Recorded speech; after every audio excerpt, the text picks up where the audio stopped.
Më duket është sikur ata janë të ajo që quhet long game, loja e gjatë. Pra presin momentin kur Berisha të largohet vetë. Berisha nuk largohet vetë, mo. Po ata po presin larg qoftë, po presin momentin kur ai të largohet fizikisht nga kjo tokë. Ti po thuaj që ata po presin Berisha të vdes? Po Këtë e duke thënë? Ky është vetëm shpjegim logjik.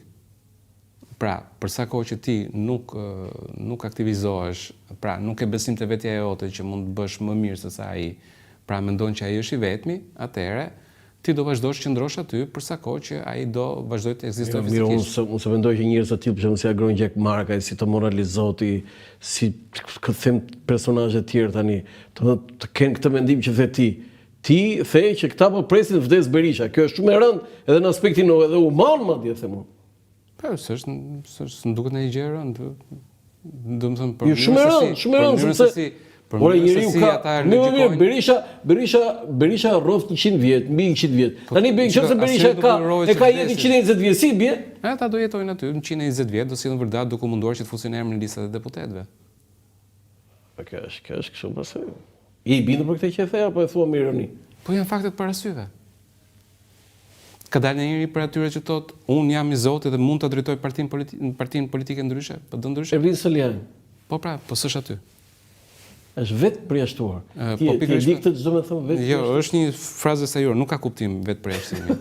Vetë përjashtim ekziston vetëm në momentin kur ti jep dorëheqjen dhe jep dorëheqjen, ajo dorëheqje miratohet edhe. Po dhe miratohet ajo dorëheqje, se nuk është vetëm ti jep dorëheqjen, edhe miratohet. Jo, dhe miratohet. Siglohet aty në protokollet e partisë. Kjo është vetëm akt vetë përjashtimi, po vetë përjashtuar edhe unë se kuptoj. Të gjithë këta këtu për shembull janë. Po mirë, zot Berisha është i pazvendësueshëm. Po Gazmet Bardhi. Edhe ai i pazvendësueshëm? Jo, nëse do ishte i pazvendësueshëm Gazmet Bardhi, do ishte kryetari i partisë, domethënë, kështu që jo i pazvendësueshëm numri 2. Numri 2 me Bashën ndajti, e bëri lëmsh për dënë, çoi atje ku edhe tani me Berishën ai kryetar komisioni, në kryetar partie, kryetar grupi parlamentar, nuk votohet, bën ndryshime statutore.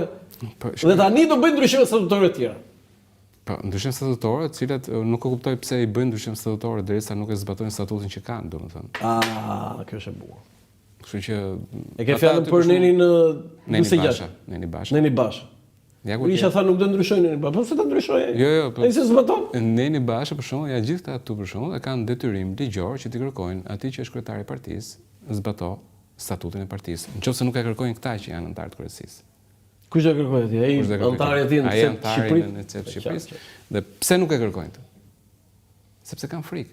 Po çfarë frikë kanë më? Sepse kanë frikë. Mos janë më deputet. Që mund të jenë të vetë përjashtuar në një moment tjetër. Vetë përjashtuar. Të vetë përjashtuar, një, e dyta punës janë aty duke në një farë mënyrë duke vegjituar dhe duke i prishur punë PD-s. Gjithë aty janë duke i prishur punë PD-s dhe duken rezultate elektorale. Në çdo zonë që këta kanë qenë, kanë performuar më keq. Gjithë në zgjedhjet. Përveç Yrita Tabaku dhe Ilir Ali Mehmeti. Po ata kanë qenë jashtë, kanë qenë në listën e hapur dhe tani me këtë zgjedhet Berisha në 22 maj zgjedhet kryetar i Partisë Demokratike. Edhe këto strukturat e reja, se pak a shumë këto do jenë. Zgjedhjet lokale janë afër, erdhën 2027. Si del PD? Ja, kështu si shikojmë.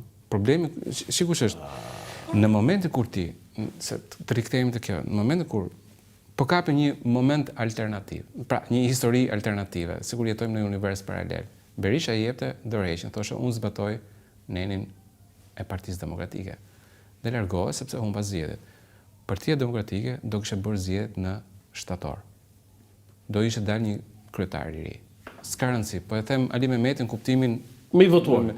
Më i votuar që është ose Yrita Tabaku. Ose Tabaku, ose s'ka rëndësi. Marr ta dy emra me që janë të njohur se janë votuar në listat e hapura. Në ti do kishe zgjedhje pastaj dhe në strukturat reja dhe njëkohësisht do futeshin në betejat, do futeshin në betejat e nëntorit edhe dhjetorit që ka qenë betejë për sa i përket SPAK-ut edhe pjesës që ka të bëjë me imunitetin e Belindës e tjerë, do futeshin me tjetër gjë. Njëkohësisht do kishin dalë njerëz të rinj të cilët duheshin promovuar, pra kush do jetë kandidati i PS-s për Tiranën, ose kush do jetë për Durrësin, apo kush do jetë për tjetër. Ti duhet t'i japësh kohë një vit që ai të njohë qarkun, po edhe që njerëzit ta njohin atë. Dhe në këtë mënyrë ti mund të kishe një farë shpresë që kur të shkojë në këtë përplasje të 2027-s, do shkojë me njerëz të cilët minimumi kishin një vit e ca në publik dhe do njiheshin në publiku. Problemi kush është? Ti tani po shkon me ca njerëz anonim, të cilët kanë dështuar në çfarëdo lloj zgjedhje dhe kanë imazhin e humbësit. Në politik është shumë e vështirë të kesh imazhin e humbësit. Është shumë e vështirë ta kthesh në imazh fitimtar. Dhe për sa kohë që ti humbet, shumë herë ti një humbësh serial dhe nuk kam besim te ty. Domethënë, nesër pas nesër do shkoj Gazbardi apo të tjerë, do shkojnë dhe thonë voto për mua, ti ke për të humbur, e kupton?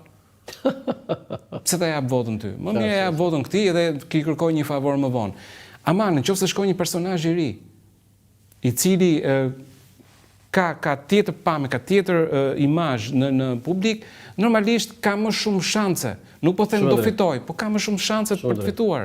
Dhe ky është arsyeja që domethënë themun që problemi i PD-s është fakti që bllokohen, nuk është se nuk ka njerëz plot. Problemi është që bllokohen dhe nuk dalin aty ku duhet dalin. Dhe është një mekanizëm i brendshëm i PD-s që nuk arrin të krijojë dhe të prodhojë një alternativë, jo se nuk i ka njerëzit, po mekanizmi është. Apo ndikojnë emra të tillë si Evi Kokallari, ju përmend Evi Kokallari, apo ndikon Evi Kokallari me shumë aktive me reagimet për këtë që po ndodh në PD? Ja, s'm duket që është Evi Kokallari këtë lëvizjet brendshme të PD-s që nuk. Jo, apo ndikon nga jashtë, apo ndikon. Ja, nuk mendoj që Evi Kokallari ndikon në një, domethënë lëvizjet aty më tepër ndikon lëvizja që ka bërë Saliani sesa lëvizjet e tjera, domethënë Saliani është ai i cili po të shikosh edhe thotë do ta çojë në departamentin e shtetit, çdo gjë që do bëj PD-ja, se unë do jem kandidat.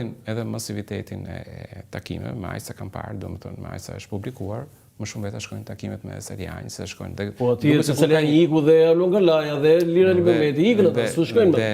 Dhe është një ndarje, me sa shikojnë është një ndarje brezash në PD. Brezit vjetërve janë me Berishën, edhe brezit vjetërve janë ata të cilët kanë postet, pra deputetët, apo këta që janë, po themi, kryetar të degëve, apo tjerët, këta që kanë një farë karrierë bën në PD që e kanë prej 30 vitesh apo më tepër. O ti po thuaj që kemi një luftë të pleqjve me të rinjt në PD? Po, është një luftë midis pleqjve dhe të rinjve në PD. Kush fiton eksperjenca apo energjia? Në Shqipëri tregon që ai që është kryetari i partisë fiton gjithmonë, domethënë. Po, s'pas ka hequr ti te libri. Shumë pas ka vojtur, Entri. Jo, nuk është një vutje e madhe, domethënë është më tepër një zhgënjim në kuptimin e asaj që mendon, merret më tepër keq për njerëzit e tjerë që ishin të angazhuar, domethënë. Për këmbë shumë në një person që